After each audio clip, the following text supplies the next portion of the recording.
Breaking news Telangana rising global summit వేళ CM Revanth Reddy కీలక ప్రతిపాదనలు చేశారు. హైదరాబాద్ లోని పలు రోడ్లకు టెక్ దిగ్గజాలు ప్రముఖుల పేర్లు పెట్టాలని నిర్ణయించారు. ఇందులో భాగంగా ఫ్యూచర్ సిటీ ప్రధాన రోడ్డుకు రతన్ టాటా పేరు, యుఎస్ కాన్సులేట్ రోడ్డుకు డొనాల్డ్ ట్రంప్ పేరు పెట్టాలని డిసైడ్ అయ్యారు రేవంత్. వీటితో పాటు గూగుల్ పేరును ఓ రోడ్డుకు పెట్టాలని యోచిస్తున్నారు.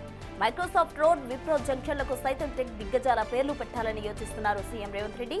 ఇలా చేయడం ద్వారా ఆయా దిగ్గజాలకు సముచిత గౌరవం ఇవ్వడంతో పాటు హైదరాబాద్ బ్రాండ్ మరింత విస్తృతం అవుతుందని సర్కార్ ఆలోచనగా తెలుస్తోంది.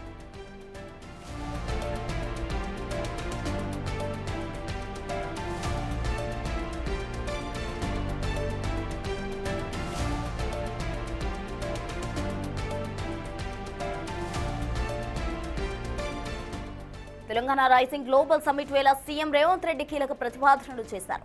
హైదరాబాద్ లోని పలు రోడ్లకు టెక్ దిగ్గజాలు ప్రముఖుల పేర్లు పెట్టాలని నిర్ణయించారు సీఎం రేవంత్. ఇందులో భాగంగా ఫ్యూచర్ సిటీ ప్రధాన రోడ్డుకు రతన్ టాటా పేరు, అలాగే యుఎస్ కాన్సులేట్ రోడ్డుకు డొనాల్డ్ ట్రంప్ పేరు పెట్టాలని డిసైడ్ అయ్యారు. వీటితో పాటు గూగుల్ పేరును ఓ రోడ్డుకు పెట్టాలని యోచిస్తున్నారు. మైక్రోసాఫ్ట్ రోడ్, విప్రో జంక్షన్లకు సైతం టెక్ దిగ్గజాల పేర్లు పెట్టాలని సీఎం రేవంత్ రెడ్డి యోచిస్తున్నారు. ఇలా చేయడం ద్వారా ఆయా దిగ్గజాలకు సముచిత గౌరవం ఇవ్వడంతో పాటు హైదరాబాద్ బ్రాండ్ మరింత విస్తృతం అవుతుందని సర్కార్ ఆలోచనగా తెలుస్తోంది.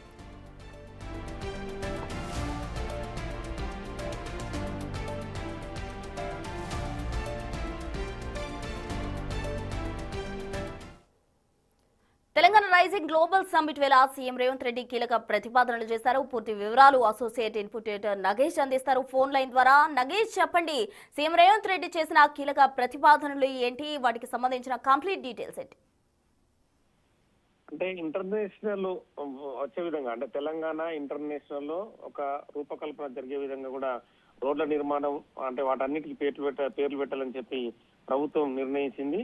ఈ క్రమంలోనే అన్ని రకాలుగా, అంటే రోడ్లు హైదరాబాద్ లో ఉన్న ట్రంప్ ఎవెన్యూ, గూగుల్ స్ట్రీట్ అని అంతర్జాతీయ టెక్ కంపెనీల పేర్లపైన ఇవన్నీ రోడ్లు పెట్టాలని చెప్పి రేవంత్ రెడ్డి నిర్ణయించారు. ఎందుకంటే ఫ్యూచర్ సిటీ ప్రధాన రోడ్డు కూడా రతన్ టాటా పేరు పెట్టాలని చెప్పి వీళ్ళు కొత్త ప్రతిపాదనలు తీసుకొస్తున్నారు. అంటే తెలంగాణ అనేది ప్రపంచంలో గుర్తింపు పొందిన ఈ ప్లేసులు ఉన్నాయని చెప్పి వాళ్ళకు కూడా అర్థం కావాలి. ఇక్కడ కొత్త కంపెనీలు, ఎందుకంటే ఇక్కడ ఇప్పుడు ఆల్రెడీ గ్లోబల్ సమ్మిట్ పేరు మీద కూడా వివిధ దేశాల నుంచి, అంటే ప్రపంచంలోని చాలా దేశాల నుంచి ఇంటర్నేషనల్ కంపెనీలన్నింటినీ కూడా ఆహ్వానించడానికి అన్ని రకాలుగా ముందుకెళ్తుంది ప్రభుత్వం. ఈ రకంగానే వినూత్న ప్రతిపాదనతో ఈ రోడ్లకు పేర్లు పెట్టాలని చెప్పి నిర్ణయించారు. అంటే అంతర్జాతీయ ఖ్యాతి గడించి హైదరాబాద్ కు గ్లోబల్ మ్యాప్ లో మరింత చోటు కల్పించేలా ఉండాలనేది సీఎం ఇందులో ఆలోచన విధానం. ఈ రకంగానే ప్రపంచంలోని ప్రఖ్యాత వ్యక్తులు, కంపెనీల పేర్లను హైదరాబాద్ లోని ప్రధాన రహదారులకు పెట్టాలని చెప్పి నిర్ణయం జరిగింది. నెహ్రూ ఔటర్ రింగ్ రోడ్ వద్ద ఉన్న, అంటే రావిర్యాల నుంచి ప్రారంభమయ్యే ఫ్యూచర్ సిటీ అనుసంధానం చేసే 100 మీటర్ల గ్రీన్ ఫీల్డ్ రేడియల్ రోడ్డుకు పద్మభూషణ్ రతన్ టాటా పేరు పెట్టాలని చెప్పి నిర్ణయించారు. రావిర్యాల ఇంటర్చేంజ్ కు ఇప్పటికే టాటా ఇంటర్చేంజ్ అనే ఒక నేమ్ ని ఆల్రెడీ పెట్టారు. యుఎస్ కాన్సులేట్ రోడ్డుకు డొనాల్డ్ ట్రంప్ ఎవెన్యూగా నామకరణం చేశారు. డొనాల్డ్ ట్రంప్ అంటే అమెరికా అధ్యక్షుడిగా ఉన్నారు కాబట్టి ఖచ్చితంగా ఆ పేరు ఉండాలని చెప్పి ఒక నిర్ణయం చేశారు. అలాగే ప్రపంచంలోని తొలిసారిగా హైదరాబాద్ అమెరికా కాన్సులేట్ నుంచి వెళ్లే ప్రధాన రహదారి డొనాల్డ్ ట్రంప్ కావచ్చు, డొనాల్డ్ ట్రంప్ ఎవెన్యూ అనే నామకరణం చేయాలని చెప్పి అక్కడ కూడా నిర్ణయం చేస్తున్నారు.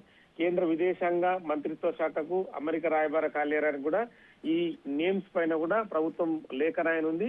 హైదరాబాద్ లోని మరిన్ని ప్రధాన రహదారులు కూడా గ్లోబల్ దిగ్గజ కంపెనీల పేర్లు పెట్టాలని చెప్పి నిర్ణయం జరిగింది. ఇదంతా కూడా ప్రపంచంలోని, అంటే ఇప్పటికే గ్లోబల్ సమ్మిట్ కి సంబంధించి పెద్ద పెద్ద వ్యక్తులతో చర్చలు, మంత్రివర్గ సమావేశంలో కూడా ఈ చర్చల తర్వాతనే ఇంటర్నేషనల్ లో ఉన్న కంపెనీలు ఆకర్షించడం కావచ్చు, ఖచ్చితంగా గ్లోబల్ సంబంధించిన సమ్మిట్ పెద్ద ఎత్తున అంటే విజయవంతం కావాలని చెప్పి కూడా నిర్ణయం తీసుకున్నారు.